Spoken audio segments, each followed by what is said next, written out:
If you go to the trouble of starting your own seeds to have plants for your vegetable garden, you have to harden them off before you just stick them out in the garden.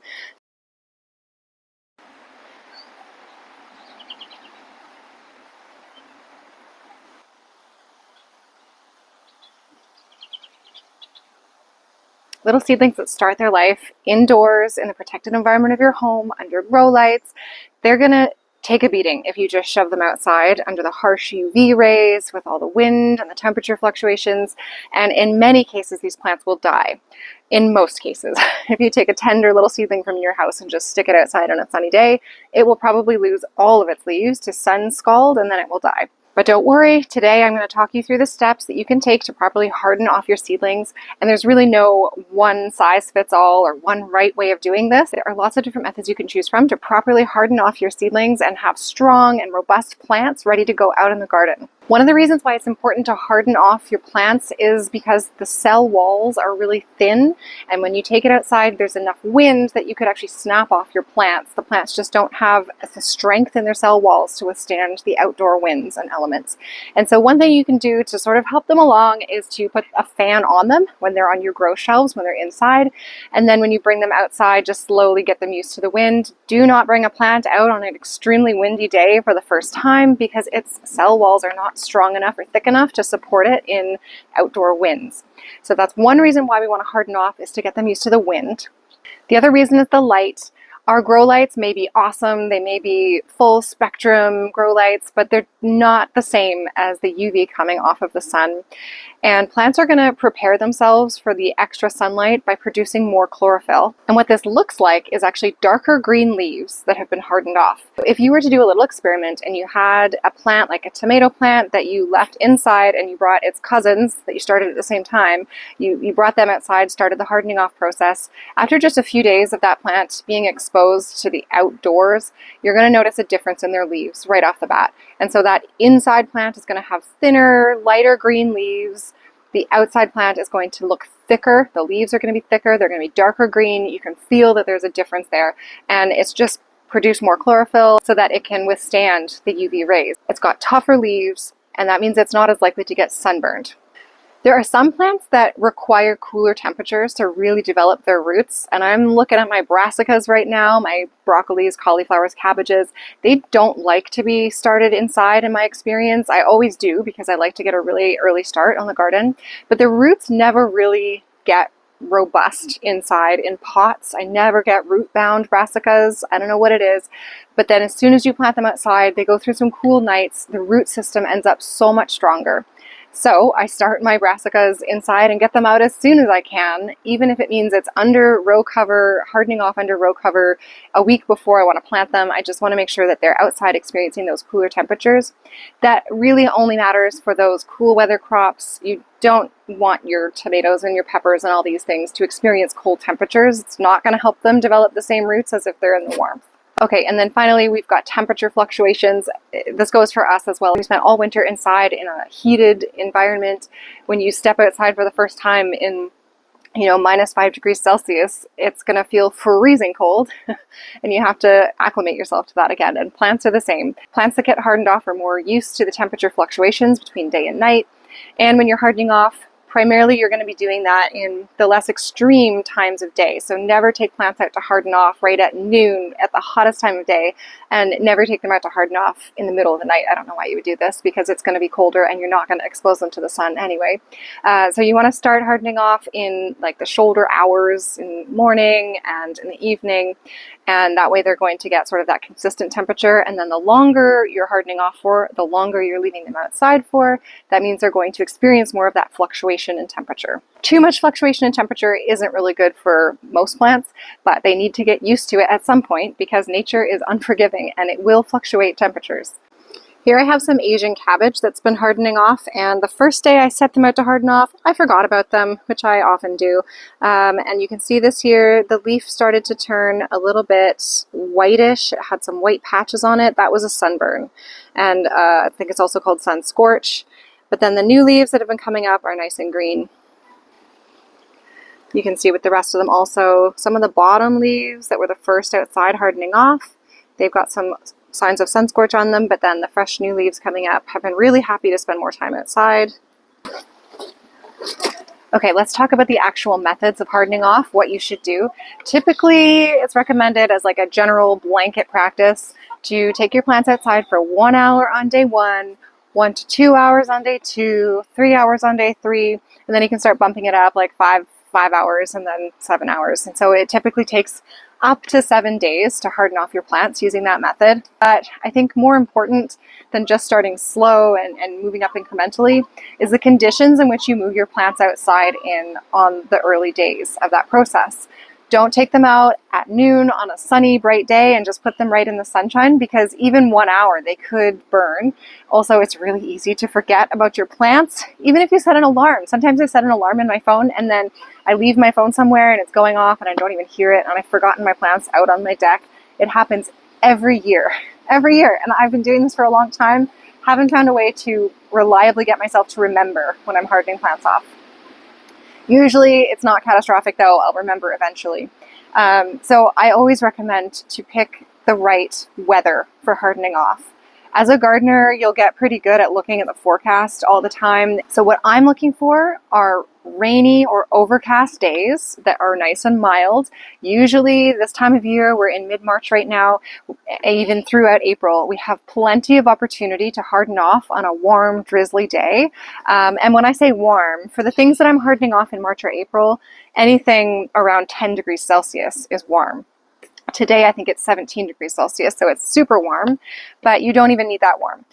Just, several degrees above freezing for cold weather crops like broccolis, cauliflowers, cabbages, beets, peas, lettuces, spinaches, that kind of thing.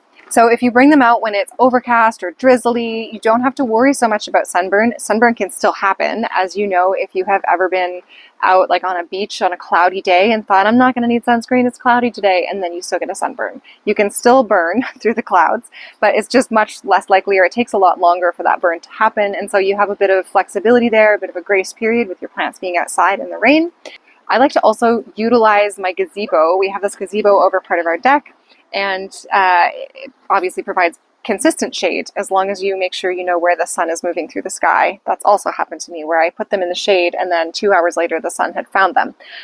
So you can also use artificial structures to create shade for the first day that your plants are out, and then they're getting used to still subtle amounts of UV, even though it's not directly overhead, and they're getting used to temperature fluctuations and wind and that kind of thing. That's the ideal scenario. You can be a little bit more flexible, have a little bit more grace than the whole 1 hour on day 1, 2 hours on day 2 thing, if you find the right weather conditions to bring your seedlings out in. If it's a nice overcast, drizzly, warm day, it's perfect. Another way that you can bring yourself a little bit of grace and flexibility to this process is by using row covers.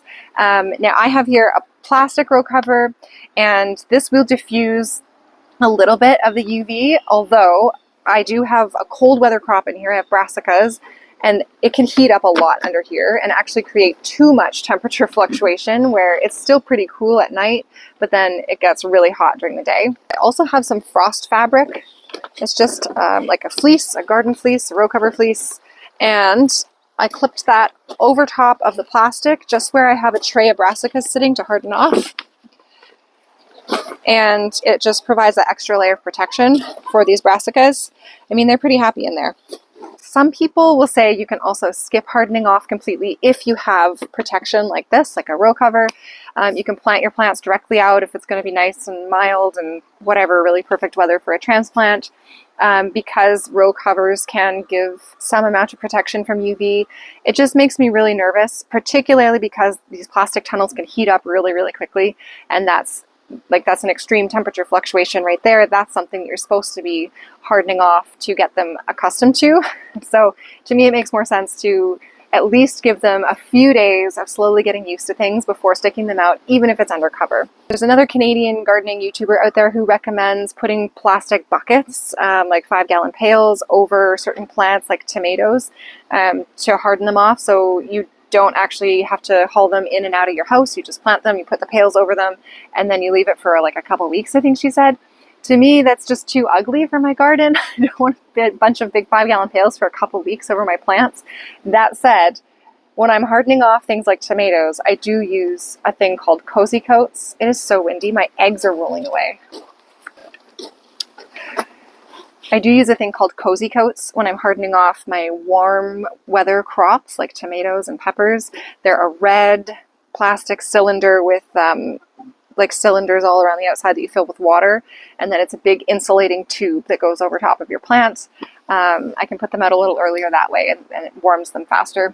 So, 5-gallon pail, cozy coats, whatever. You can try different things to try and break your plants in a little bit easier. So the one thing about hardening off, you're not going to want to do it. It's always going to be annoying. You have to carry trays of plants from inside wherever your grow lights are to outside in sheltered spaces, and then be home to bring them back in after so long, and do this for several days in a row. It does get really annoying, particularly if you have a dozen trays of heavy plants that you're carrying in and out. And this is a good reason to have really sturdy trays. I used to have just the single-use plastic trays from nurseries that were really flimsy plastic. They would rip and everything. I dumped so many seedlings carrying them on these flimsy trays. It's really hard. It's like carrying plants on a sheet of paper. Now that I have my Bootstrap Farmer trays and my wooden tray, which is, I love it, and I want Kim to build more. She has a really long to-do list. Anyway, I have these heavy-duty trays, and I don't spill plants as often. I mean, I still do, but that's user error. It's annoying to harden off seedlings, and things can happen when you're carrying out big trays of heavy things. But you have to do it. You really do. To some extent, at least, you have to try hardening off your plants. I have heard that you don't necessarily need to harden off peas as much as other plants. I always do, just to be on the safe side, but I definitely worry less about them than I would worry about the broad-leafed plants like tomatoes and peppers that go out when it's warmer out. Peas, beets, radishes, these things, they're optional to start inside, so you don't have to even worry about hardening off at all. But if you do, I do recommend slight hardening off, mostly because of the wind. I think wind can snap pea tendrils really easily. I'm actually going to be planting these out today. They've spent 3 days now slowly getting acclimated to the outside, and I have a row cover that they're going to go underneath, and that's going to help keep them nice and snug as a bug in a rug.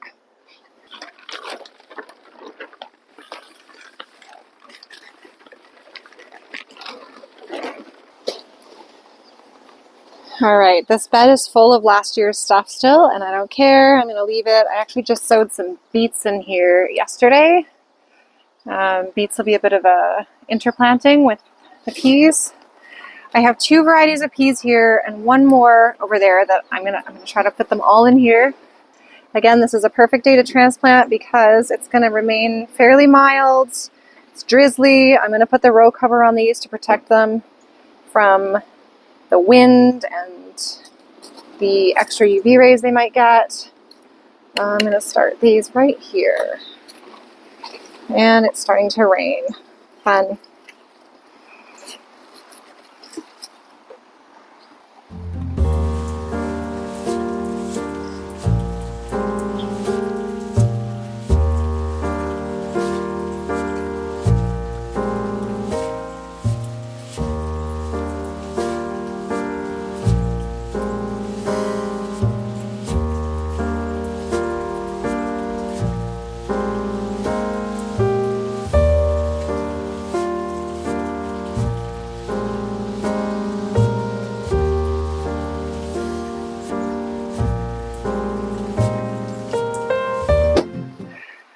All right, one final tip. I want to make sure that you know not to bring out warm weather crops now. Right now, as of filming, this is mid-March. I'm in zone 5B or 6A, depending on what map you look at. And that means that it's still going to get cold after today, after I'm planting out peas and my brassicas are hardening off. I will not be bringing tomatoes, peppers, other warm season crops outside to harden off yet. Not at all. In fact, I haven't even started my tomato seeds yet. So hardening off is something that happens in accordance with the plant that you're growing and the conditions that it likes. I'm going to start hardening off my warm season crops probably the last week of April or first week of May, because my last frost date is usually around the second week of May. And some of those warm season crops I wait until after the last frost date to plant out, just because they like really warm soil temperatures and warm temperatures in general. And so I will wait for things like my loofahs and my ginger plants to bring them outside. So harden off things about a week before you want to plant them outside. That means you need to be watching your forecast as well to know when the ideal time is to plant things outside, and work backwards from that about a week to start hardening off. Okay, 4 do not do's. I said before, you can kind of do this your own way. It's flexible, whatever, but the 4 things to not do is to rush it to the extreme. You have to give them at least a couple days. I mean, I gave you some examples of ways you can push your limits a little bit, but you just don't take them outside from inside to outside in one day and expect them to go in the ground. Give it some time, let them adjust. 2, don't forget to water. Remember that things can dry out a lot faster when they're out in the elements, yet still in tiny pots. So make sure that things are nicely watered when you're taking them outside. Check on them, especially if they're going to be in the sun. The 3rd mistake to avoid is to just ignore the weather forecast. You really have to watch the weather, plan accordingly, pick good days for hardening off. Don't pick a day that's going to be a temperature extreme hots, extreme colds, or like extreme UV warning. Just, stay away from extremes when you're picking your day to start hardening off. Don't ignore the weather. And then tip 4, most important, don't forget that your seedlings are outside. Mistake that happens to me all the time. Set an alarm, do what you got to do. Don't forget that you've just set these tender babies outside and they need to be checked on in an hour. Now it's time for me to take a little walk around the garden, enjoying the spring-like weather. I might transplant a couple more things, depends how risky I'm feeling. Thanks for watching. I hope that you'll come and grow with us.